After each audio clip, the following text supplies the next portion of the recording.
আমরা second Republic করব। ইনকিলাব ইনকিলাব ইনকিলাব ইনকিলাব জিন্দাবাদ জিন্দাবাদ। একতার রাজনীতির ঘোষণায় জাতীয় নাগরিক পার্টির আত্মপ্রকাশ। 151 সদস্যের আহ্বায়ক কমিটি। গণপরিষদ নির্বাচনের দাবি, আগামীর বাংলাদেশ নতুন সংবিধানে।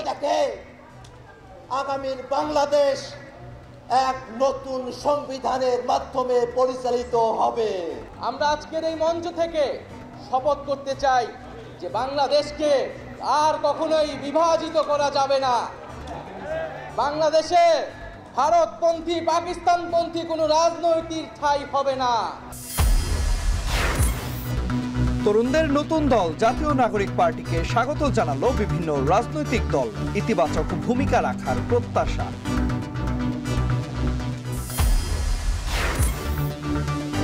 দেশের বাজারে রোজার পণ্যের বাড়তি চাহিদা, দাম স্থিতিশীল বলছেন ক্রেতারা। কিছুটা চড়া আমিষের বাজার। রিজনেবল ইনশাল্লাহ কিনতে পারতেছি।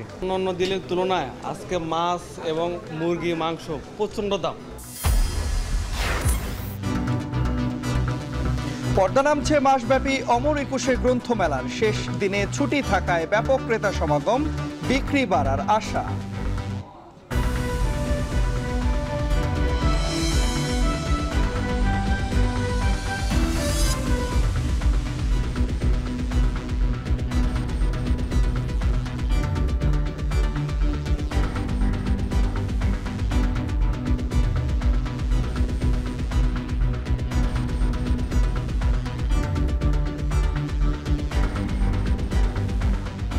শুনছিলেন শিরোনাম। স্বাগত সান্ধ্যবাজারে। পুরো আয়োজনে আপনাদের সঙ্গে আছি আমরা দুজন, আমি শম্পা বিশ্বাস এবং আমি তন্ময় কুমার রায়। জুলাই চেতনায় নয়া রাজনৈতিক বন্দোবস্তের লক্ষ্যে আত্মপ্রকাশ হলো তরুণদের রাজনৈতিক দল জাতীয় নাগরিক পার্টির। মানিক মিয়া এভিনিউতে ঢল নামে নেতাকর্মীর এ সময় 151 সদস্যের আহ্বায়ক কমিটি ঘোষণা করা হয়। আহ্বায়ক নাহিদ ইসলাম বলেন, এই দেশে জাতীয় নাগরিক পার্টির একমাত্র লক্ষ্য সাধারণ মানুষের কল্যাণ। একই সঙ্গে বলেন, নতুন এই বাংলাদেশে ভারত ও পাকিস্তানপন্থীর কোনো ঠাঁই হবে না। সদস্য সচিব আক্তার হোসেন বলেন, তরুণদের স্বপ্ন আগামীর বাংলাদেশ চলবে নতুন সংবিধানে। একই সঙ্গে দাবি জানান দ্রুত গণপরিষদ নির্বাচনের।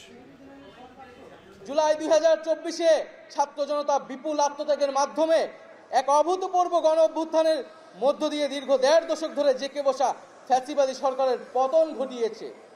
কিন্তু আমাদেরকে স্মরণ রাখতে হবে, হাজারো শহীদদের আত্মত্যাগের বিনিময়ে অর্জিত এই নতুন স্বাধীনতা কেবল একটি সরকার পতন করে আরেকটি সরকার বসানোর জন্যই ঘটেনি। জনগণ বরং রাষ্ট্রে পৃষ্ঠে জেঁকে বসা ফ্যাসিবাদী ব্যবস্থা বিলোপের মাধ্যমে একটি নতুন রাজনৈতিক বন্দোবস্তের আকাঙ্ক্ষা থেকে এই অভ্যুত্থানে সাড়া দিয়েছিল, যেন জনগণের অধিকার ভিত্তিক ও মর্যাদা ভিত্তিক একটি রাষ্ট্র পুনর্গঠিত হয়। বিভাজনের রাজনীতির ঊর্ধ্বে উঠে একতার রাজনীতি শুরু করবে জাতীয় নাগরিক পার্টি এনসিপি। ক্ষমতায় কে যাবে সেটা নির্ধারণ হবে বাংলাদেশ থেকে, ভারত থেকে সেটি নির্ধারণ হবে না বলে জানিয়েছেন জাতীয় নাগরিক পার্টির দক্ষিণাঞ্চলের মুখ্য সংগঠক হাসনাত আব্দুল্লাহ। বিদেশের সাথে আমাদের বন্ধুত্বপূর্ণ সম্পর্ক থাকবে, কিন্তু কোনো প্রেসক্রিপশনের সম্পর্ক থাকবে না। রাজধানীর মানিক মিয়া এভিনিউয়ে জাতীয় নাগরিক পার্টির আত্মপ্রকাশ অনুষ্ঠানে তিনি সব কথা বলেন। এই গণভবনে কে যাবে সেটি নির্ধারিত হবে বাংলাদেশ থেকে, ভারত থেকে সেটি নির্ধারিত হবে না। বিভাজনের রাজনীতি আমাদের মধ্যে ইচ্ছাকৃতভাবে জিয়ে রাখা হয়েছে। আমরা স্টেট ডেভেলপ করতে পারি নাই, আমরা নেশন ডেভেলপ করতে পারি নাই। আমরা আপনাদেরকে কমিটমেন্ট দিতে চাই, এই বিভাজনের রাজনীতির ঊর্ধ্বে উঠে আমরা একতার রাজনীতি বাংলাদেশে চালু করব। আমাদেরকে মাথায় রাখতে হবে, বিদেশের সাথে আমাদের বন্ধুত্বপূর্ণ সম্পর্ক থাকবে, কিন্তু কোনো প্রেসক্রিপশনের সম্পর্ক থাকবে না। রাজনৈতিক দলগুলো স্বার্থের দিকে না তাকিয়ে বাংলাদেশের প্রশ্নে ঐক্যবদ্ধ থাকা জরুরি বলে মন্তব্য করেছেন সার্জিস আলম। রাজধানীর মানিক মিয়া এভিনিউতে এনসিপির আত্মপ্রকাশ অনুষ্ঠানে তিনি আরও বলেন, আগামীর বাংলাদেশ হবে অপ্রতিরোধ্য। রাজনৈতিক দল হিসেবে মতানৈক্য থাকবে, তবে দেশের জন্য ঐক্যবদ্ধ থাকতে হবে। এ সময় এনসিপির প্রতি আস্থা রেখে পার্টির সাথে থাকার আশাবাদ ব্যক্ত করেন তিনি। সবার সম্মিলিত প্রয়াসে রাষ্ট্রীয় প্রতিষ্ঠানগুলোতে যোগ্যদের জায়গা মতো বসানো প্রয়োজন বলেও মন্তব্য করেছেন সার্জিস আলম। আগামী যে বাংলাদেশ আমরা স্বপ্ন দেখি, সকল রাজনৈতিক দল যদি ছোট ছোট স্বার্থগুলোকে একপাশে রেখে ঐক্যবদ্ধভাবে কাজ করি, তাহলে সেগুলো আমরা বাস্তবায়ন করতে পারবো। এই মঞ্চ থেকে আমরা যেন এই শপথটুকু নিয়ে যাই, এই ছোট্ট জীবন সৃষ্টিকর্তা যাদেরকে গুরুত্বপূর্ণ দায়িত্বগুলোতে রেখেছেন, এগুলো তাদের কাছে আমানত স্বরূপ। আমরা যেন এই ছোট্ট জীবনে এত বড় দায়িত্বের আমানতগুলো দয়া করে খেয়ানত না করি। তন্ময়, মানিক মিয়া এভিনিউতে আজ নতুন একটি রাজনৈতিক দল, যার নাম জাতীয় নাগরিক পার্টি, সেটির আত্মপ্রকাশ ঘটল এবং সেখানে বিভিন্ন দলের রাজনৈতিক নেতৃবৃন্দরা উপস্থিত ছিলেন। তারা কিন্তু এই দলটিকে শুভকামনা জানিয়েছেন। এবং আমরা দেখেছি শম্পা, দুপুর থেকে নেতাকর্মীদের ঢল নেমেছিল মানিক মিয়া এভিনিউতে, যেটি এক প্রকার বলা যায় যে জনসমুদ্রে পরিণত হয়েছে। বিকেল নাগাদ সন্ধ্যার পরেও অনেক মানুষ গিয়েছেন। আজকে ছুটির দিন ছিল, শুধু যারা এই জাতীয় নাগরিক পার্টির সঙ্গে রয়েছেন তারা উপস্থিত হয়েছে এরকম না, সাধারণ মানুষও সেখানে গিয়েছিলেন। নতুন একটি দলের আত্মপ্রকাশ হচ্ছে, নতুন চেতনায় যে দলটির আত্মপ্রকাশ হয়েছে সেই দলটিকে দেখার জন্য। এই মুহূর্তে মানিক মিয়া এভিনিউর কি চিত্র রয়েছে সেটি আমরা জানবো। সহকর্মী জাওয়াদ মাহমুদ আমাদের সঙ্গে যুক্ত রয়েছেন। জাওয়াদ, জানাবেন যে মানিক মিয়া এভিনিউতে এই মুহূর্তে কি ধরনের কর্মসূচি চলছে, সবশেষ কি তথ্য রয়েছে আপনার কাছে?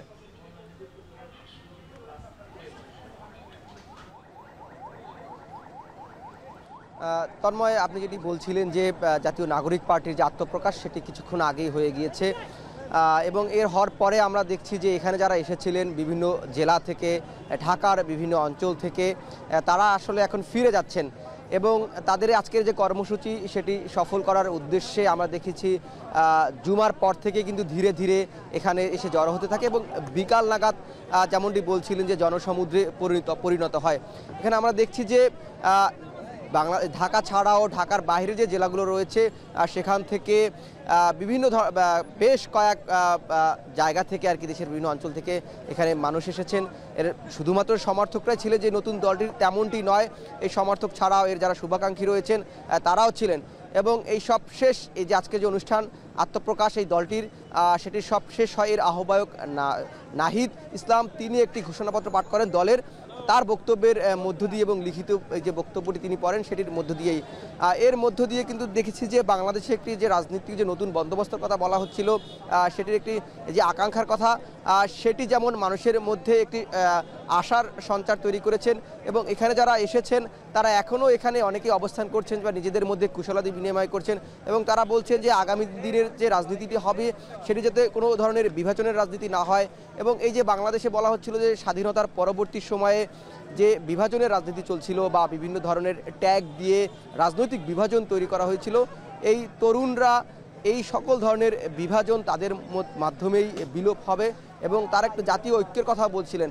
এবং এই বক্তব্যের মধ্যে কিন্তু আমরা দেখেছি যে যারাই বক্তব্য দিয়েছেন কেন্দ্রীয় নেতারা সবাই কিন্তু একটি জায়গায় বলেছেন যে সকল দলের রাজনৈতিক যে নেতারা যদি ঐক্যবদ্ধ না হয় দেশের স্বার্থে, জাতির স্বার্থে, তাহলে কিন্তু এই যে বিপ্লবটি হয়েছে 24 জুলাইয়ে সেটি কিন্তু ব্যর্থ যাবে। এবং এর আরেকটি বিষয় এখানে বলি যে এখানে যারা সাধারণ মানুষ এসেছেন এবং এই দলের সমর্থক যারা এসেছেন তাদের আকাঙ্ক্ষা যে ভিন্ন মতাবলম্বী থাকলেও বা যার যার ভিন্ন মত থাকবে, রাজনৈতিক মতাদর্শ থাকবে, সবাই ঐক্যবদ্ধ হয়ে আগামী দিনের যে বাংলাদেশের নতুন রাজনীতি সেটি তারা বিনির্মাণ করবেন এবং একে অন্যের সহযোগী হয়ে তারা বলছেন যে কাজ করবেন, সেটি জাতীয় স্বার্থের কথাই তারা বলছেন। এবং আরেকটি বিষয় যদি একটু জানিয়ে রাখি যে এখানে যে শুধু এই শুভাকাঙ্ক্ষীরা সমর্থকরা এসেছেন তেমনটি না, এখানে আমরা অনেক তরুণদের দেখেছি যারা সাধারণ শিক্ষার্থী, তাদের দেখেছি, সাধারণ মানুষদের দেখেছি। এবং যেটি আপনারা বলছিলেন যে শুক্রবার যেহেতু ছুটির দিন, আমরা এই ঢাকারই অনেক মানুষ যারা আশেপাশে থাকছেন তারা সাধারণ মানুষ হিসেবে তারা তাদের এই যে আজকের যে আত্মপ্রকাশ সেটির সাথে তারা একাত্মতা পোষণ করার জন্য তারা এসেছেন এবং তাদের প্রত্যাশা যে নতুন রাজনৈতিক দল সেটি বাংলাদেশের যে জনমানুষের আকাঙ্ক্ষা বাস্তবায়নে কাজ করবে এবং এই যে পুরনো রাজনৈতিক যে বন্দোবস্তর বাদ দিয়ে নতুন রাজনৈতিক বন্দোবস্তর কথা বলা হচ্ছে, সেই নতুন রাজনৈতিক বন্দোবস্তে এই তরুণরা ভূমিকা রাখবেন। এবং তারা এই যে তরুণ যারা বক্তব্য দিয়েছেন বা যারা নেতৃত্ব পেয়েছেন তারা তো সবাই ছিলেন এই যে জুলাই বিপ্লবের সম্মুখ সারিতে নেতৃত্ব দিয়েছেন। তারা বলছেন যেহেতু এরকম একটি অভূতপূর্ব ঘটনা তারা ঘটিয়েছেন, তারা তাদের উপর আস্থা রাখতে চান এবং আস্থা রাখার সাথে তারা বলছেন যে আস্থা রাখার পাশাপাশি কিছু চ্যালেঞ্জও তাদের কাছে বলছেন, যে এটি মনে হচ্ছে যেহেতু 5 তারিখ পর্যন্ত সবাই ঐক্যবদ্ধভাবে আন্দোলন করলেও 5 তারিখের পরে আমরা দেখেছি, অর্থাৎ 5 আগস্টের পরে গণঅভ্যুত্থানের পরে যে যার রাজনৈতিক ব্যারাকে ফিরে গিয়েছেন, সেই জায়গা থেকে যারা সমর্থক রয়েছেন, কর্মী রয়েছেন এবং যারা শুভাকাঙ্ক্ষী রয়েছেন তারা বলছেন যে এটি একটি চ্যালেঞ্জ, যে এই যে আবার নতুন করে সবাইকে একতাবদ্ধ করা বা সবাই একভাবে এক হয়ে আবার দেশের স্বার্থে লড়াই করা, সেটি তাদের জন্য একটি চ্যালেঞ্জ। কিন্তু সেই জন্য তারা বলছেন যে তৃণমূলে যদি কাজ করে নতুন যে কমিটি, তারা যত সম্ভব তৃণমূলে যদি কমিটি দিতে পারে এবং তৃণমূলের থেকে কেন্দ্র পর্যায়ে যদি ক্ষমতার ভারসাম্য রক্ষা করতে পারে, তাহলেই যে এই নতুন নেতৃত্ব তারা ভবিষ্যতে ভালো করবে, এমনটাই বলছেন যারা এখানে এসেছেন এই কর্মী সমর্থক এবং শুভাকাঙ্ক্ষীরা। এই ছিল মানিক মিয়া এভিনিউ থেকে নতুন দল গঠনের সর্বশেষ। তন্ময়। শম্পা, আমরা শুনছিলাম সহকর্মী আমাদের সঙ্গে জাওয়াদ মাহমুদ যুক্ত হয়েছিলেন, তিনি যেটি বলছিলেন যে নতুনের চেতনায় বিশ্বাসী হয়ে এবং নতুনের আহ্বানে নতুনভাবে একটি রাজনৈতিক দল এসছে এবং যেটি দেশের মঙ্গলের জন্য, দেশের কল্যাণের জন্য কাজ করে যাবে। তন্ময়, এ বিষয়ে আমরা আরো খবরাখবর জানবো। এবারে যুক্ত হবেন আমাদের সহকর্মী হাসিব বিল্লাহ, চলে যাচ্ছে তার কাছে। হাসিব, জানাবেন পূর্ণাঙ্গ যে কমিটি হওয়ার কথা সেটি কখন নাগাদ হতে পারে এবং এ বিষয়ে বিস্তারিত কি তথ্য আছে আপনার কাছে?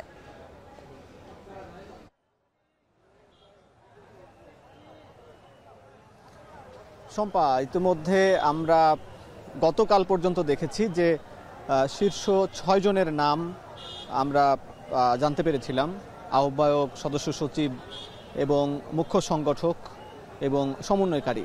এছাড়া আজকে এই 6 জন ছাড়াও বাকি শীর্ষ 10 জনের নাম ঘোষণা করা হয়েছে, অর্থাৎ সিনিয়র যুগ্ম আহ্বায়ক এবং সিনিয়র যুগ্ম সদস্য সচিব। এছাড়া আরও আহ্বায়ক কমিটি গঠন করা হচ্ছে, পূর্ণাঙ্গ আহ্বায়ক কমিটি এবং পূর্ণাঙ্গ সদস্য সচিব হিসাবে যারা দায়িত্ব পালন করবেন, অর্থাৎ যুগ্ম সদস্য সচিব এবং যুগ্ম আহ্বায়ক এবং দপ্তর সেল গঠন করা হয়েছে। এছাড়া আরও বাকি যে পূর্ণাঙ্গ কমিটি সেটি শিগগিরই জানানো হবে। আসলে কখন নাগাদ জানানো হবে সেটি এখনও জানা যায়নি, তবে সেটি প্রেস রিলিজের মাধ্যমে জানিয়ে দেওয়া হবে বলে জানিয়েছেন সদস্য সচিব আক্তার হোসেন। তবে এই শীর্ষ নেতৃত্ব নিয়ে রাজনৈতিক দলের এই নাগরিক কমিটির এবং বৈষম্য বিরোধী ছাত্র আন্দোলনের নেতাদের মধ্যে ব্যাপক আগ্রহ দেখা গেছে এবং অনেকেই চায় যে রাজনীতি করতে। যারা বৈষম্য বিরোধী ছাত্র আন্দোলন যদিও এই প্ল্যাটফর্মটি থেকে যাবে বলা হচ্ছে এবং জাতীয় নাগরিক কমিটি এটিও সিভিল প্ল্যাটফর্ম হিসাবে থেকে যাবে, যারা প্রেশার গ্রুপ হিসাবে কাজ করবে, বুদ্ধিবৃত্তিক জায়গা থেকে সরকারকে পথ দেখানো এবং গণ অভ্যুত্থানের যে চেতনা সেটি বাস্তবায়নের জন্য এই প্ল্যাটফর্ম দুটি কাজ করবে। কিন্তু সেখান থেকে গড়ে ওঠা যে নতুন রাজনৈতিক দল, সেখানে আসলে সবাই কিন্তু আসছেন না। বিশেষ করে যদি নাগরিক কমিটির কথা বলি, 188 জনের যে কমিটির কেন্দ্রীয় কমিটির সদস্য পদ, সেখান থেকে শতাধিক মানুষ, শতাধিক নেতা এই নতুন রাজনৈতিক দলে যোগ দিচ্ছেন, তো এটি আমরা জানতে পারছি। কিন্তু বাকিগুলো কিন্তু অনেকে যে যার বুদ্ধিবৃত্তিক জায়গা থেকে কাজ করবেন এমনটা আমরা জানতে পেরেছি। এছাড়া বৈষম্য বিরোধী আন্দোলনের ক্ষেত্রেও একই খবর। তবে আমরা দেখেছি যে এখানে কিন্তু বিভিন্ন রাজনৈতিক দল থেকে উঠে আসা নেতারা এখানে যুক্ত হয়েছেন, অর্থাৎ যারা গণ অভ্যুত্থানে ছাত্র নেতৃত্ব যুক্ত হয়েছিলেন, বিশেষ করে বৈষম্য বিরোধী ছাত্র আন্দোলনে কিন্তু ছিলেন ছাত্র শক্তির নেতারা, এখানে গণতান্ত্রিক ছাত্র শক্তির নেতারা, যেটি মূলত 2023 সালের নভেম্বরে প্রতিষ্ঠিত হয়েছিল। সেখানে আক্তার হোসেন আহ্বায়ক ছিলেন, নাহিদ ইসলাম সেক্রেটারি বা সদস্য সচিব ছিলেন এবং আসিফ মাহমুদ সজীব ভূঁইয়া, যিনি এখন যুব উপদেষ্টা, তিনি ঢাকা বিশ্ববিদ্যালয় শাখার সভাপতি ছিলেন এবং মাহফুজ আলম ছিলেন সেই উপদেষ্টা, একজন ছাত্র শক্তির নেপথ্যের একজন নেতা। তা আসলে ছাত্র শক্তি এই কমিটির মূল নেতৃত্বে আছে। এই যে নতুন দল হলো সেখানেও কিন্তু মূল নেতৃত্বে আছে, কিন্তু এই গণ অভ্যুত্থানে যারা ভূমিকা রেখেছিল, যে সমন্বয় কমিটি ছিল, সেখানে কিন্তু আরও অনেক রাজনৈতিক দল থেকে অনেকে এসেছিলেন, বিশেষ করে ইসলামী ছাত্র শিবির, এবি পার্টি বা গণ অধিকার পরিষদের অনেক নেতারা, এই ছাত্র নেতারা মূলত এই গণ অভ্যুত্থানে যুক্ত ছিলেন। ঠিক সেভাবে নাগরিক কমিটিতে আমরা দেখেছি বিভিন্ন কওমি মাদ্রাসা ভিত্তিক বিভিন্ন সংগঠন, বাম সংগঠন সহ বিভিন্ন দলমতের নেতারা এখানে এই যে নাগরিক কমিটিতে যুক্ত হয়েছেন। ঠিক একইভাবে সেখান থেকে যে নতুন দল হলো সেখানেও বাম ডান এবং সব ধরনের রাজনীতি বিভিন্ন দলমতের মানুষ এখানে যুক্ত হলেন। এখানে বলা হচ্ছে যে ইনক্লুসিভ, অর্থাৎ সকল মানুষকে নিয়েই, সকল মতের মানুষকে নিয়ে একটি বঙ্গীয় বদ্বীপের যে রাজনীতি সেটি করবেন এবং ভারতে বা বিদেশি আগ্রাসন বিরোধী যে নাগরিক আধিপত্যবাদ বিরোধী রাজনীতি করবেন। এখানে আজকে বলা হয়েছে যে পাকিস্তানপন্থী বা ভারতপন্থী হিসাবে ট্যাগিং করা যাবে না, যেখানে বাংলাদেশকে যারা ভালোবেসে বাংলাদেশের মেধা এবং যোগ্যতার ভিত্তিতে রাজনীতি করবেন, পরিবারতন্ত্রের বাইরে রাজনীতি করবেন, দুর্নীতিকে প্রশ্রয় দেবেন না, যোগ্যতা মেধা এবং বিজ্ঞানসম্মত একটি নতুন বাংলাদেশ গঠনের একটি পরিকল্পনা তারা প্রতিশ্রুতি দিলেন। আসলে এই প্রতিশ্রুতি কতটা বাস্তবায়ন করেন এবং এই নতুন দলে আরও কি চমক থাকছে, কারা কারা যুক্ত হচ্ছেন নতুনভাবে এবং জেলা এবং উপজেলা কমিটিগুলো কতটা আরও সাংগঠনিকভাবে গঠন করতে পারবেন, যারা আগামীর নির্বাচনে এই রাজনীতির দলটি ভূমিকা রাখবেন, সেগুলো এখন জাতির সামনে প্রশ্ন। এবং গঠনতন্ত্রটি কি হবে, কিভাবে এটি পরিচালিত হবে এবং আগামী নির্বাচনে তাদের ভূমিকাটা কি থাকবে, এটিও জাতির বা দেশের মানুষ এখন অপেক্ষায় রয়েছে।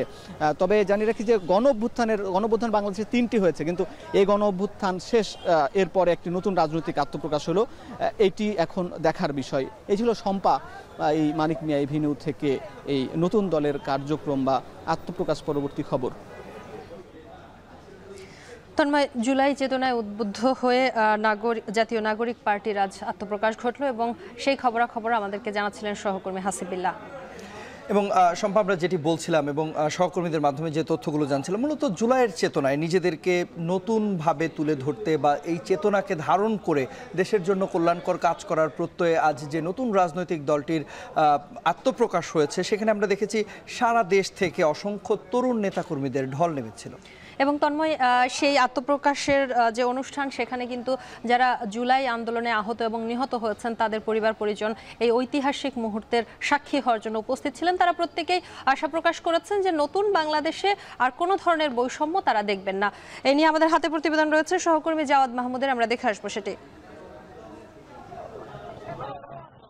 3 বছর বয়সী আবরারকে যেমন তার বাবা কাঁধে চড়িয়ে মানিক মিয়া অ্যাভিনিউতে নিয়ে এসেছেন ছাত্রদের নতুন দলের প্রতি সমর্থন জানাতে ও সাক্ষী হতে, তেমনি ছাত্রদের পাশে দাঁড়াতে 2013 সালে গুম হয়ে যাওয়া ছেলে সানির ছবি গলায় টাঙিয়ে সংসদ ভবন চত্বরে এসেছে পিতা বাবুল হাওলাদার। আবার জুলাই বিপ্লবে নিহত শহীদ মিরাজের বাবা জাতীয় নাগরিক পার্টির আত্মপ্রকাশ অনুষ্ঠানে এসেছেন গণহত্যার বিচার নিয়ে নতুন দল কি বার্তা দেয় সেটি জানতে। আমার নতুন যে প্রজন্ম, একে সাক্ষী হিসেবে রেখে একে এই দলের প্রতি সমর্পণ করার জন্য আমি এসেছি। দেশের বৃহত্তর স্বার্থে এই সংগঠনটা দেশের জন্য অত্যন্ত প্রয়োজন। জুলাই আহতরা ক্রাচে ভর দিয়ে কেউ কেউ জাতীয় পতাকা হাতে, কেউ বা নতুন দলের ব্যানার নিয়ে জাতীয় সংসদের সামনে জড়ো হয়েছে নতুন রাজনৈতিক আকাঙ্ক্ষা নিয়ে। স্লোগান আর মিছিলে জাতীয় সংসদ এলাকা হয়ে উঠেছিল নতুন বাংলাদেশের প্রতিচ্ছবি। ছাত্রদের দলকে শুভকামনা জানানোর পাশাপাশি নানাবিধ চ্যালেঞ্জের কথাও বলছেন আত্মপ্রকাশ অনুষ্ঠানে যোগ দেওয়া শুভাকাঙ্ক্ষীরা। এখন এরা ছাড়া তো দেশ গঠন করার আর কেউ নাই, আর কারো কাছে তো কোনো হোপ পাচ্ছি না। ফ্যাসিস্ট বিরোধী যদি ঐক্যের দিকে তারা ভূমিকা রাখতে পারে, তাহলে তারা সফল হবে এবং জনগণের আকাঙ্ক্ষা বাস্তবায়ন হবে। জুলাই বিপ্লবকে সতেজ রাখার জন্যই নতুন দলের এই আত্মপ্রকাশ অনিবার্য ছিল বলছিলেন এখানে আসা নানা শ্রেণী পেশার মানুষ। সবার জন আকাঙ্ক্ষাকে ধারণ করে আসন্ন ভোটের মাঠেও নিজের শক্ত অবস্থানের কথা জানান দেওয়ার প্রত্যাশা করছেন শুভাকাঙ্ক্ষী থেকে শুরু করে এর সমর্থকরা। এটা আমরা অবশ্যই সফল হওয়ার জন্য সব সময় যারা বৈষম্যহীন আছে তাদেরকে আমরা এটা প্রচারণা চালায় যাব। এই নতুন দল যারা আসছে তারা যাতে এই দেশটাকে সুন্দর করে চালাইতে পারে, তাদেরকে সমর্থন করার জন্য আমি আসছি এখানে। তরুণদের মাধ্যমে সুন্দর এবং কি সুশৃঙ্খল আগামীর সুন্দর একটি বাংলাদেশ আমরা পাব। অভ্যুত্থানের সম্মুখ সারিতে নেতৃত্ব দেওয়া তরুণদের হাত ধরে নতুন দলটিকে এখানে আসা সমর্থকরা দেখছেন দেশের রাজনীতির নতুন সূর্যোদয় হিসেবে। বাইজিদ সাদ, এখন, ঢাকা।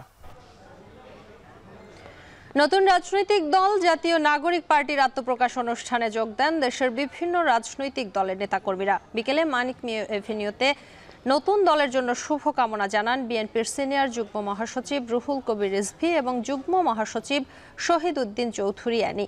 যদিও জাতীয় নাগরিক পার্টির আত্মপ্রকাশ অনুষ্ঠানে দলটির পক্ষ থেকে বিএনপি চেয়ারপারসন বেগম খালেদা জিয়া, ভারপ্রাপ্ত চেয়ারম্যান তারেক রহমান, মহাসচিব মির্জা ফখরুল ইসলাম আলমগীর সহ 5 জনকে আমন্ত্রণ জানানো হয়।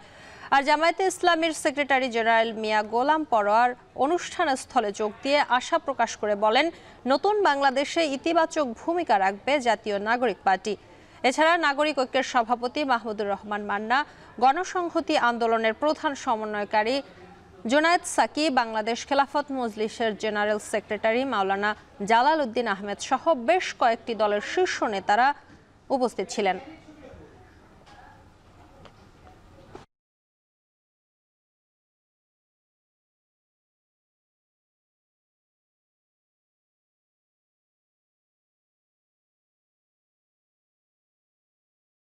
অন্তর্বর্তী সরকারকে ব্যর্থ করার নানামুখী ষড়যন্ত্র চলছে। গণতন্ত্রকে শক্তিশালী করতে দ্রুত নির্বাচন প্রয়োজন বলে মন্তব্য করেছেন বিএনপির ভারপ্রাপ্ত চেয়ারম্যান তারেক রহমান।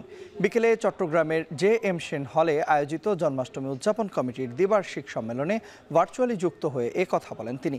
দুপুর থেকে সম্মেলন ঘিরে JM সেন হলে আসতে শুরু করেন সনাতন ধর্মাবলম্বীরা। এতে আরও অংশ নেন জেলা ও উপজেলা বিএনপির নেতাকর্মীরাও। বক্তব্যে উঠে আসে সংখ্যালঘুদের সুরক্ষা দেয়া, জাতীয় নির্বাচন সহ বেশ কিছু ইস্যু।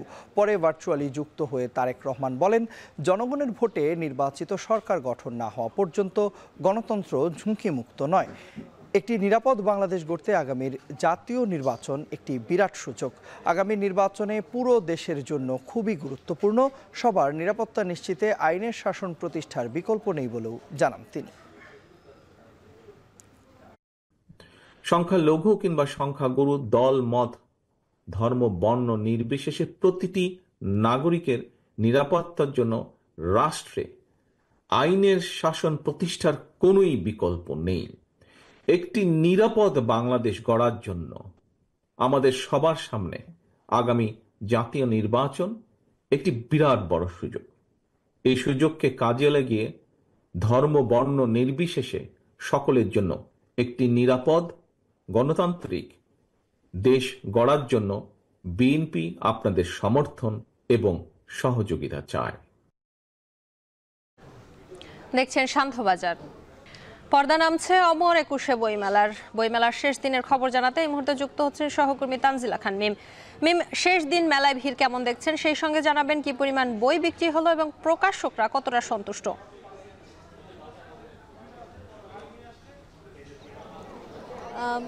শম্পা, বইগুলো গোছগাছ চলছে প্রতিটি স্টলে এবং সেই সঙ্গে আসলে শেষের যে প্রস্তুতি, আজ আপনি যেমনটি বলছেন যে শেষ দিন বইমেলার পর্দা নামছে 2025 সালের এবারের মতো, তো সেই জায়গা থেকে প্রতিটি স্টলেই প্রস্তুতি শুরু হয়ে গিয়েছে। অনেকগুলো স্টল এখনই ভেঙে ফেলা হয়েছে। পাঠকও প্রচুর রয়েছে। 9টা পর্যন্ত মেলা চলবে, কিন্তু তার মধ্য দিয়ে আসলে গোছগাছের যে প্রস্তুতি সেটি শুরু হয়ে গিয়েছে।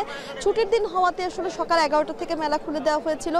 আজও মেলায় নতুন বই জমা পড়েছে 225টি এবং এই নিয়ে মোট বইয়ের সংখ্যা হলো এই এক মাসে প্রায় 3300টির মতো, অর্থাৎ 3299টি মোট নতুন বই এসেছে। সম্ভব 1972 সালে 8 ফেব্রুয়ারি 32টি বই নিয়ে শুরু হয়েছিল এই অমর একুশে বইমেলা।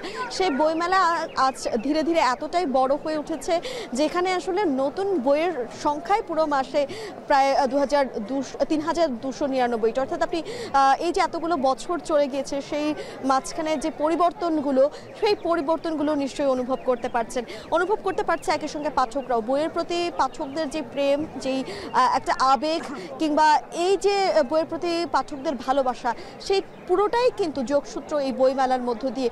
একদমই লেখক, পাঠক আর প্রকাশকদের মধ্যে এক ধরনের মেলবন্ধন ঘটায় এই অমর একুশে বইমেলা। ঠিক তেমনি করে কিন্তু তাদেরকে বা তাদের মধ্যে আসলে যে মিলন মেলা, সেই মিলন মেলায়ও কিন্তু পরিণত করে এই অমর একুশে বইমেলা।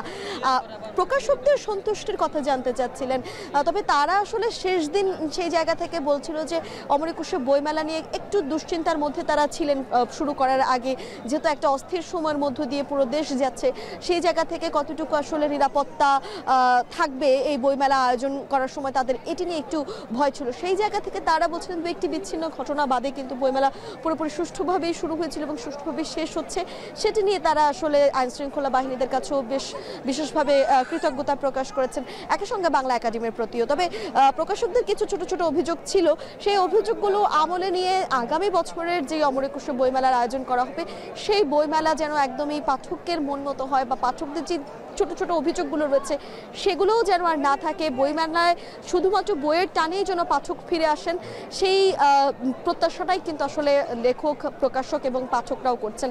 একই সঙ্গে মেলায় প্রতি বছরই একটি সমালোচনা হয় যে মেলায় পাঠকের সংখ্যা খুব কম, কিন্তু আসলে দর্শনার্থীদের সংখ্যা অনেকটাই বেশি। তো সেই জায়গা থেকে এখন আসলে যেটি প্রকাশকরা বলছিলেন যে দর্শনার্থীদের সংখ্যা বেশি থাকলেও এটিও একটি ইতিবাচক দিক হিসেবে দেখছেন। এই যে এত এত পাঠক বইমেলাতে আসছেন বা এত এত মানুষ বইমেলাতে আসছেন, তাদের কিছুটা হলেও যোগসূত্র বইয়ের প্রতি রয়েছে। আজকে যে দর্শনার্থী সে হয়তো আগামীকাল পাঠক হবেন, কিংবা আজ যে পাঠক সেও কিন্তু আগামীকাল দর্শনার্থী, অর্থাৎ কাউকেই কিন্তু সেভাবে এক করে বা একই কাতারে ফেলে পাঠক কাউকে কিংবা কাউকে শুধুমাত্র দর্শনার্থী বলা যাবে না। সবকিছু মিলিয়ে এইবারের এই যে অমর একুশে বইমেলা 2025 সেটি ছিল আজকের দিনের পর থেকে আগামীকাল থেকে আবারও আগামী বছরের জন্য যে অমর একুশে বইমেলা শুরু হবে সেই বইমেলার প্রস্তুতি এবং অপেক্ষার ক্ষণগণনা শুরু হবে। সম্পাই এই ছিল আমার কাছে এখন পর্যন্ত সর্বশেষ। অমর একুশে বইমেলার আজ পর্দা নামছে। শেষ দিনে মেলায় উপচে পড়া ভিড় ছিল ক্রেতা দর্শনার্থীদের, সেই খবর জানাচ্ছিলেন সহকর্মী তানজিলা খান মিম। সংবাদের এ পর্যায়ে নিয়ে নিচ্ছি ছোট্ট একটি বিরতি, ফিরে আসছি একটু পর, সঙ্গেই থাকুন।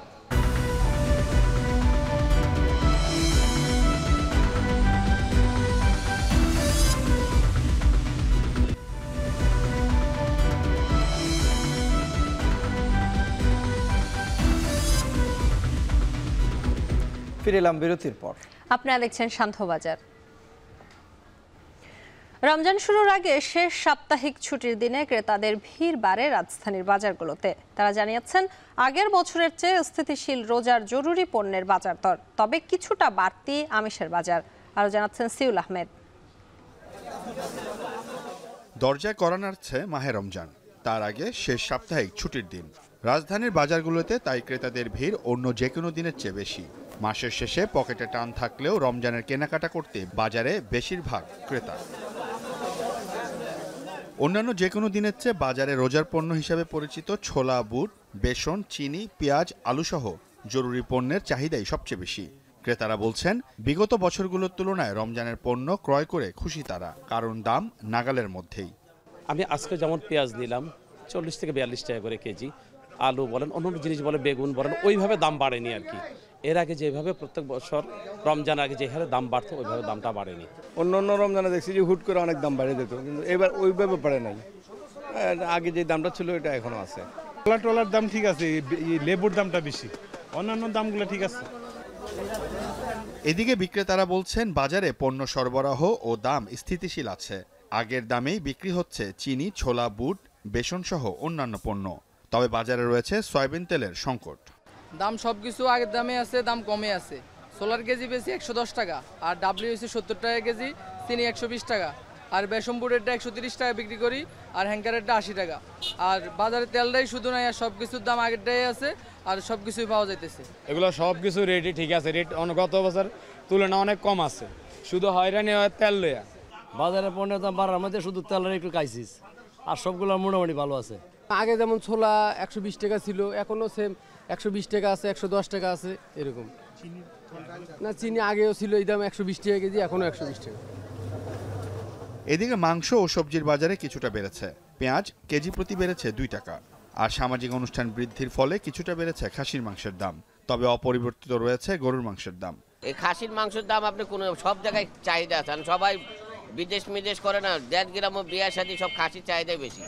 আগে ছিল 1200, এখন 100 টাকা। আজকে 3 মাস ধরে দাম বাড়ছে। মালের এক জানুয়ারি 3000 4000 টাকা বাড়তি এক পার খাসিতে।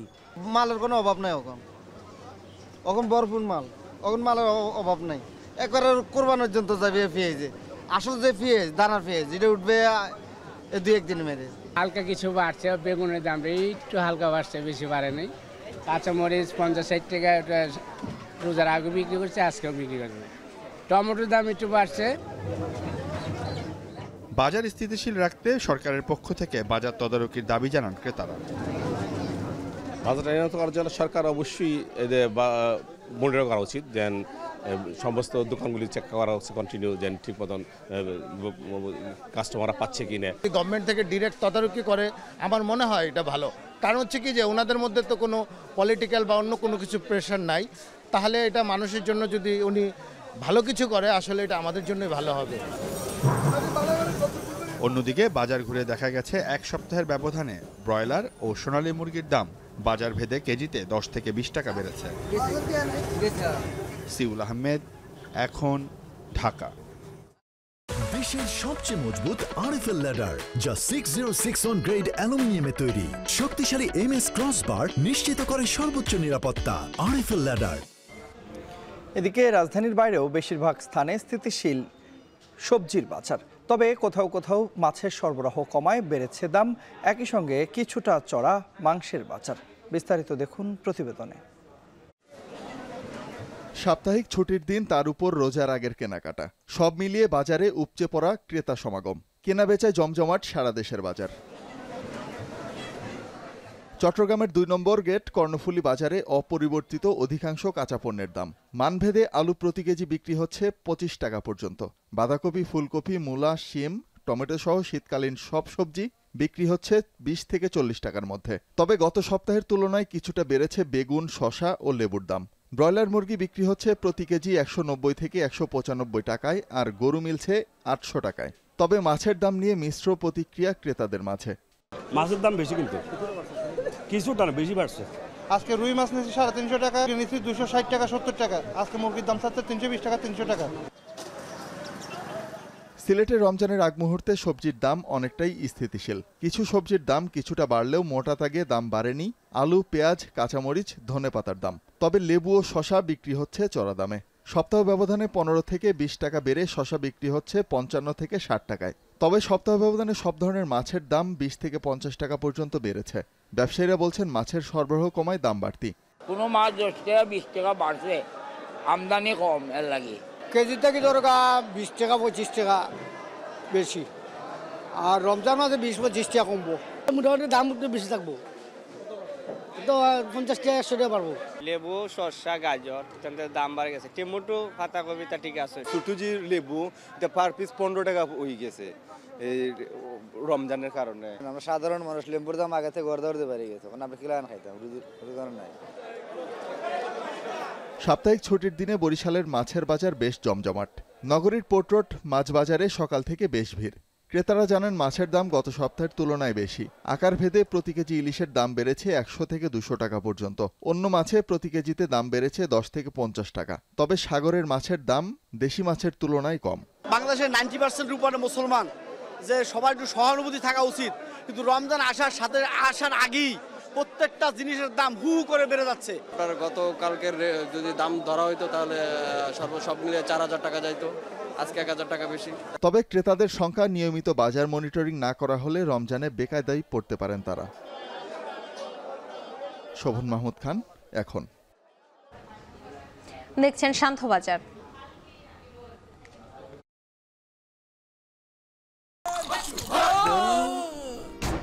আমি এই চেয়ারে বসবো না। বাচ্চু ভাই, এই চেয়ারকে ভয় পেও না। ডেন্টিস্টের পরামর্শ নাও নতুন কোলগেট অ্যাক্টিভ সোল, যা দাঁতের সমস্যা শুরু হওয়া মাত্রই থামিয়ে দেয়। না থাকবে ব্যথা, না থাকবে ভয়।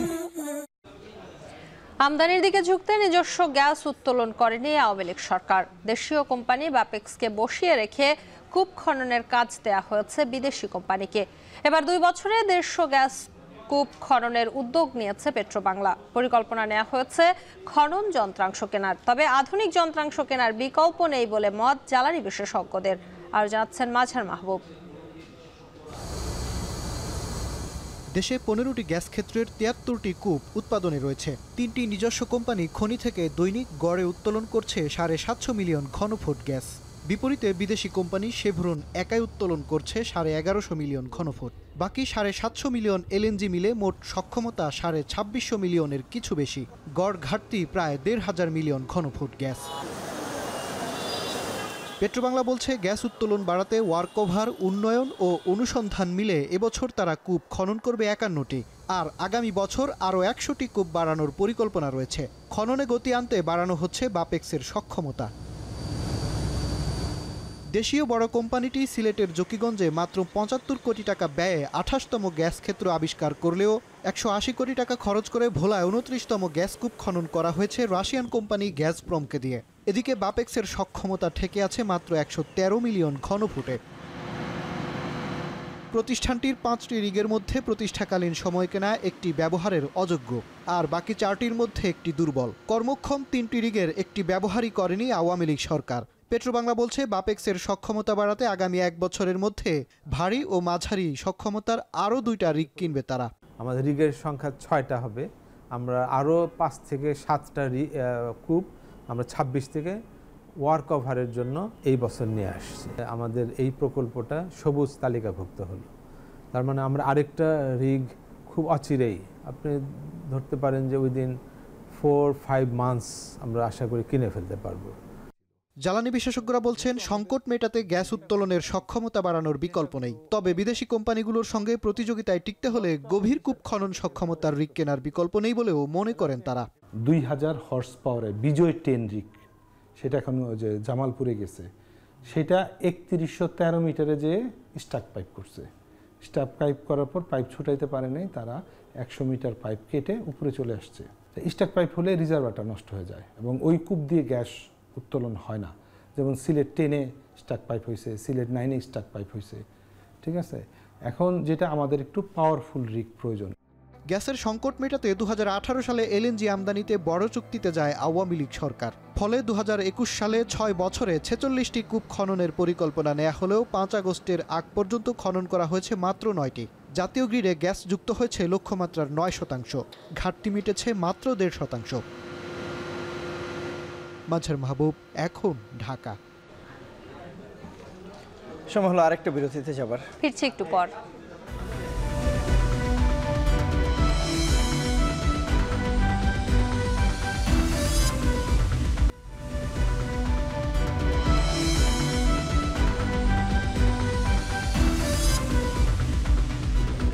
বিরতির পর ফিরে এলাম।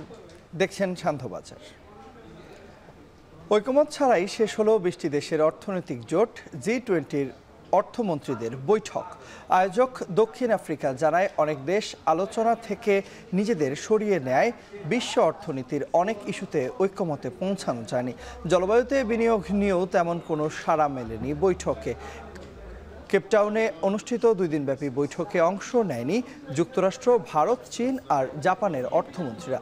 G20 সদস্য দেশগুলোর উপর বিশ্বের মোট জিডিপির প্রবৃদ্ধির 85% আর আন্তর্জাতিক বাণিজ্যের 75% নির্ভর করে। বিশ্বের সর্ববৃহৎ মুসলিম দেশ ইন্দোনেশিয়ায় রমজান মাসের চাঁদ দেখা গেছে। শনিবার থেকে রোজা শুরু। শুক্রবার গালফ নিউজ জানায় এদিন মালয়েশিয়া, ফিলিপিন্স, সিঙ্গাপুর, ব্রুনাইতে রমজান মাসের চাঁদ দেখা যায়নি। ফলে রোববার থেকে রোজা শুরু হচ্ছে এই 4 দেশে। এদিকে অস্ট্রেলিয়ায় রোজা শুরু শনিবার থেকে। এ উপলক্ষে দেশবাসীকে রমজানের শুভেচ্ছা জানিয়েছেন দেশটির প্রধানমন্ত্রী অ্যান্টনি আলবানিস। পবিত্র ও মহিমান্বিত মাস রমজান উপলক্ষে দেশে দেশে চলছে নানা প্রস্তুতি। শেষ মুহূর্তের কেনাকাটার জন্য বিপণী বিতানগুলোতে ভিড় করছেন ক্রেতারা।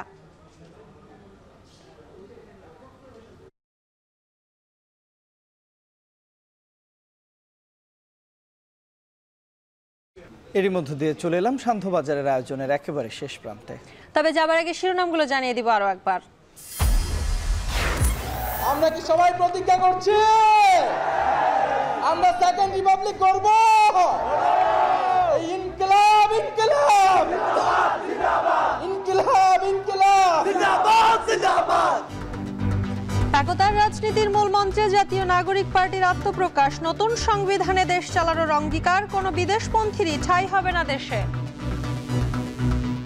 এই তরুণরা স্বপ্ন দেখে আগামীর বাংলাদেশ এক নতুন সংবিধানের মাধ্যমে পরিচালিত হবে।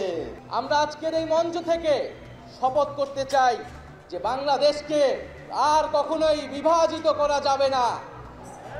বাংলাদেশে ভারতপন্থী, পাকিস্তানপন্থী কোনো রাজনৈতিক ঠাঁই হবে না।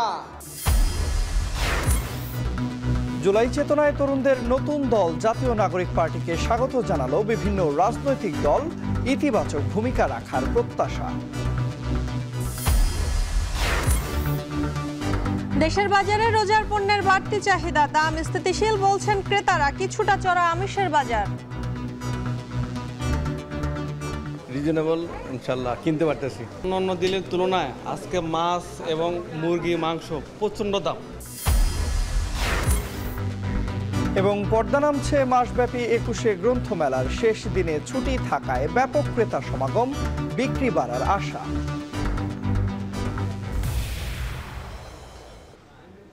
শেষ করছি সান্ধ্যবাজার। এখন টেলিভিশন ওয়েবসাইটে দেখতে ভিজিট করুন www.ekhon.tv। ফেসবুকে দেখুন facebook.com/tv.ekhon আর ইউটিউবে দেখুন youtube.com/c/ekhon tv।